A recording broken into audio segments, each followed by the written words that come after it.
York Walker, hello. Hello, how you doing? Good. It's good to see your face again. It's been about a week since we were actually in a room together for a while. I know, it's so crazy. I Just wish so I was our viewers know, the process of rehearsing and recording the reading of Covenant happened about a week before this interview is taking place. So we will have the ability to look back on the process and talk a little bit about it. And I should warn people who are watching that we are going to try to avoid spoilers, but you may learn some things about the play that you wish you didn't know before seeing it. So you might want to watch the play first, watch the reading first, and then you'll still have an opportunity to watch this interview thereafter. So with that, let's just dive in. And before we start talking about the play, York, I just wanted to find out a little bit about you.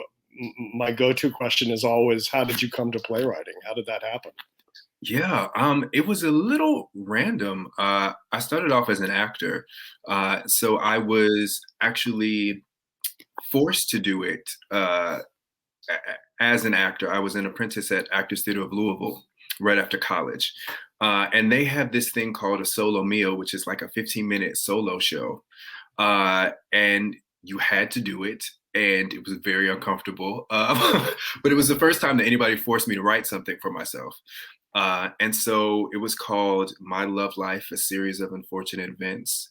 And I don't know, it surprised me in that it made people laugh and people seemed to enjoy it. And I had a good time doing it. So I was like, okay, this is interesting. But then I didn't write anything else until I was in grad school for acting at ACT. And there I was sort of in the process of coming out, and I didn't know what to do with all of these like thoughts and questions and things that I was working through. So I just kind of wrote a play about it, about this preacher in the 60s who was gay and sort of his journey. And that was my first full-length play. And I got some friends to read it in my apartment, and I was like, this is like, I wrote this, but it feels like I didn't write it. Like I'm enjoying it. I'm listening and hearing it in a way as if someone else had written it. And I was like, well, maybe there's something here. And I just kind of kept going with it ever since then. And do you still pursue acting, or have you pretty much left that behind at this point? You know, I have hung up the jersey. I have retired. I think writing fulfills something that acting doesn't. I have a lot more control. And there's something really exciting about being able to put on stage or on screen exactly what it is that I would like to see, sort of the power that you get to have with that. And you don't get that as an actor. So I've kind of let that go to focus on the writing. And do you have like a typical process that you follow when you're working on a play? Kind of. It kind of varies from play to play, but usually it comes to me in some sort of image, and then I just start asking myself questions about the image. And then there's usually a genre that I'm interested in writing in, and then I see if that image sort of matches the genre that I'm interested in working in, and seeing how those two things might be combined. But Yeah, so in a minute, I'm going to ask you how those things apply to Covenant, but oh let's keep it general for a moment. yeah, and Do then you like have a long gestation before you start writing, or do you dive in to discover the play? I usually dive in pretty early. I usually would just write out sort of, in like an outline form, just the things that I know, or things that, like if there's lines of dialogue that instantly come to me, I'll write those down so that I have, when I get ready to write, I have a long document of bits and pieces and images and ideas and things like that. And then I sort of build out from there. So yeah. Yeah. And would you say your background as an actor figures into your writing work in any way? Yeah, I think it does a lot. I think being an actor for so long and having to interpret so many other people's plays um, has allowed me to sort of get, I don't know, the I kind of want to say the structure of plays, but telling a story on stage is just like in my body because I've had to do it so many times through other people's work. And one of the things that was sort of scary for me when I started writing was like, I was like, I don't know how to write a play. But then you realize, oh, like it's all in there because you subconsciously have been taking in all of this information about how stories work, what's most exciting to you as a storyteller. And so I just kind of take those things and put them down on paper. So I think it's been really helpful. And also just sort of taking in other people's language and the way that they tell stories has really given me sort of some jumping off points, like August Wilson and the way that he crafts his arguments in such a beautiful way. Is something that I sort of like hear in my head. Is like, oh yeah, that's something that might be useful for this story. So yeah, I find that I pull from it a lot, actually. Yeah, yeah, makes sense. All right, so let's move on to Covenant. What were the seeds for this play? Where did it come from? The seeds for this play. It was going back to the image and genre. I had always wanted to write a horror play. I just thought it would be so cool if you could have the same experience that you have in a movie theater, watching something like Get Out or Us, and like having that sort of group, I don't know, group experience with the action happening live in front of you on stage. So for years, I've been trying to think of ways that I could possibly do this. And then I was actually living in LA, and I was driving for Lyft, and I got this image in my head of this girl, a young Black girl with a blue dress on with pockets on the front. And I was like, I don't know. I have no idea where it came from. It just popped up in my head, and I was like, who is this girl? What is this about? But then I started to think, okay, well, could this girl work with like a horror genre? And then I was like, okay, well, maybe she's in the same town that The Color Purple takes place in. And I was like, okay, I can see that. And it was around the same time that the Jussie Smollett stuff was happening and the Michael Jackson stuff was coming back up. So there was all of this conversation around secrets and rumors and everyone sort of taking the bits and pieces of information that were being put out in the media and coming up with an opinion. And so many people were like, I know what happened. He did this or he didn't do this. And I just found it fascinating. I was like, okay, well, what if I could create that sort of same environment in a play? So all of those things sort of started to mix together. And the final piece was, I was reminded that in one of August Wilson's plays, I believe it was Ma Rainey's Black Bottom, one of the characters talks about the Robert Johnson myth of this blues musician who sold his soul to the devil in order to get his musical genius. And then I was like, okay, that's the final piece. And so I kind of threw all of those things in a blender, and Covenant is the result of it. So the play takes place in 1936 in a Mm-hmm. small town. Does that stem directly from that's when Robert Johnson was doing his music? Yeah. That's around the same time that he was a star. And the character that is sort of that springs from the Robert Johnson legend is Johnny Honeycomb James is the name of your character. Mm-hmm. And he serves as the catalyst for the play's story. And we find out in the first scene that there are these rumors he may have made a deal with the devil to gain his musical talent. But the play really is more about the other characters who are all women, 4 women. Mm-hmm. And did you always know that was the way it was going to go, or did that just sort of evolve? I didn't. It really came out of nowhere. But once it started to happen, it was great because I think there have been pieces that have been done about Robert. And so a lot of them are like focused on him and his myth and things like that. And this sort of is inspired by that, but it's not focused on the man. So I just thought that was really, really interesting. But there's a weird thing that happens when I write where it feels like a collaboration. It's almost as if like the play is done in some distant universe and I just like have to like try to get little hints and pull from it to get it. So if a lot of times it feels like a collaboration between what I'm trying to do and what the story wants to be. And so that was one of the things where it was like, okay, the first scene is this Johnny Honeycomb James and this girl that he's coming back to sort of woo. And then from there, it morphed into something else. And I just kind of let it be that.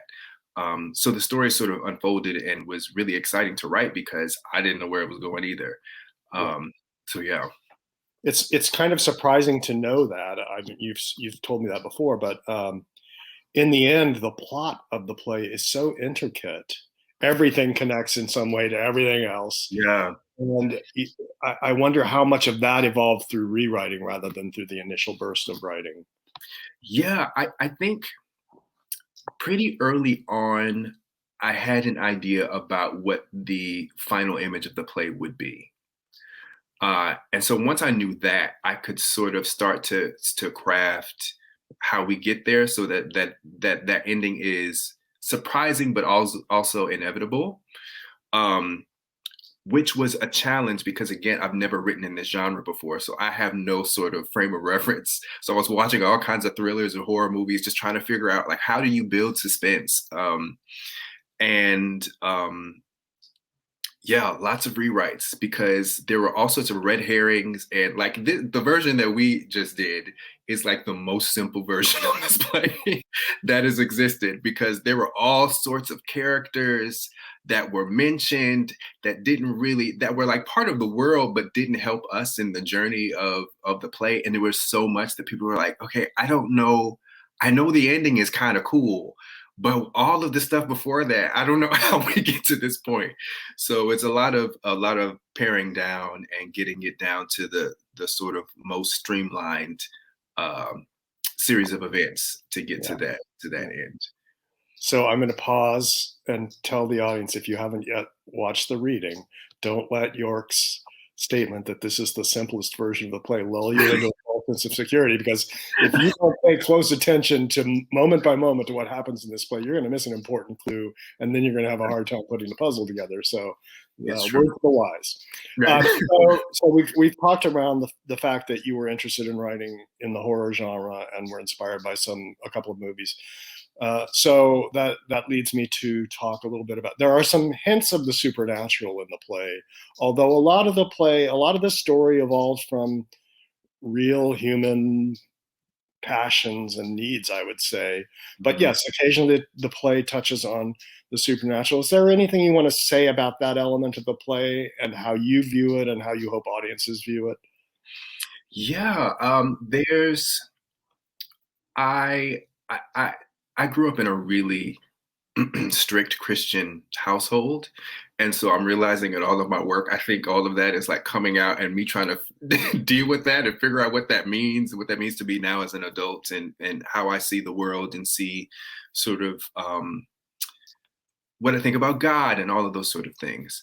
But what I was hoping to do with this is sort of, it's almost, choose your own adventure is not the way to say it, but depending on how you come to the play, I think you may have a different experience. If you come to the play having a Christian or a religious or spiritual background, there are things that happen in the play that will seem very real to you and will sort of have this visceral reaction. Whereas if you don't come with that, then you may have a different experience of the play. It'll be a good time and fun both ways. But I think that was something that I was really interested in, is having people from different walks of life see this play and then having a conversation afterwards about what actually happened in the play and not really having having that conversation, and if people are on different ends of the aisle about what happened, both people being right, and Uh-huh. how fun that could be. Um, which has proven to be very difficult to do, but I think we're getting closer to Yeah. that. Um, Well, the key is the characters themselves, right? What they see and experience depends on their point of view to a certain extent, what they bring, right? yes. Yeah. hmm Yeah. Yeah. So I think that's sort of helpful, in that, like, if you identify with a certain character and their sort of worldview, then that's kind of the path that you go down, through the story. Right. Yeah. So horror. You mentioned a couple of movies, Us and Get Out, and there are some others. I have certainly noticed in the many plays that I read at South Coast Rep, and specifically the plays I've read this year for looking for plays for the festival, that horror seems to be having a kind of a revival. Oh, Uh, really? uh, yeah, I've read. I wouldn't say a lot of plays, but a handful of plays that are also experimenting with the horror genre. hmm And and you said you wanted to write in the horror genre. Why do you think it's coming back right now, and why did you want to write in that genre? You know, I'm not really sure why it's coming back right now. Um,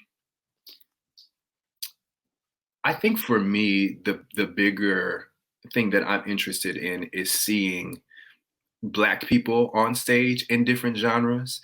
Um, when we usually see Black people, it's a very specific type of play on stage, and so part of my mission as a writer is to put Black people on stage in all different kinds of genres. The next thing I want to write, is going to be a farce. And then I also want to do like a more of a psychological thriller, which this could technically be a psychological thriller too. Uh-huh. Um, so that was sort of my mission, but I think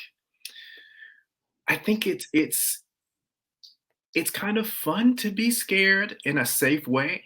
I think there's something about getting into a room with other people and having sort of that visceral reaction to something that could be frightening in a safe space where nothing's going to come out and get you, but it's just this sort of like being sucked into a world where there are things happening that make you uneasy, or tap into things that you are afraid to tap into, that I think people are drawn to, that sort of catharsis that comes when you have that experience. Um, so that's part of the reason why I thought it would be amazing to experience that in the theater, because it's just that much more heightened than in a movie theater.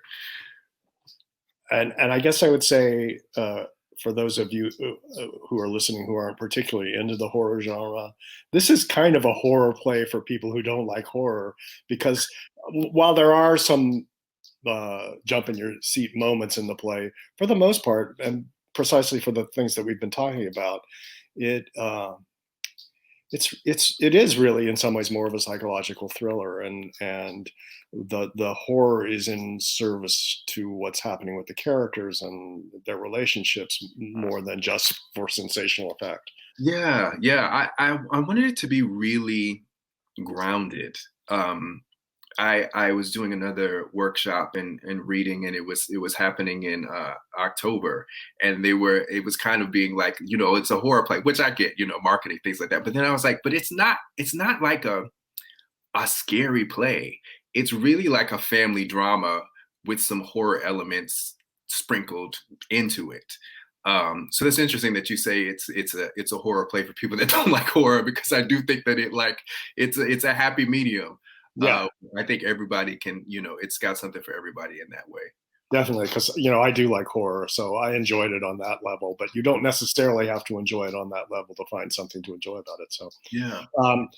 we're nearing the end of our time. I wanted to end by having you talk a little bit about the week of work at Southwest Rep, and what you discovered about the play, what you were focused on during your work, what specifically working with your wonderful director, Tamilla Woodard, and a great cast of actors helped you learn about the play?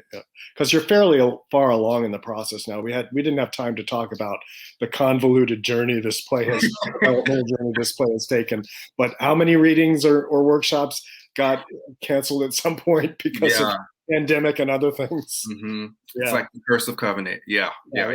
And it almost happened to us too. We won't go into that. It didn't, fortunately, or we wouldn't be here. But yeah. It's been so what were you looking to do during the week? What did you learn about the play, if anything, that you didn't already know about it? Yeah, I think my main thing was sort of what we touched on earlier, is that because there is so much going on in the play, I wanted to make sure that it was as clear as it could possibly be.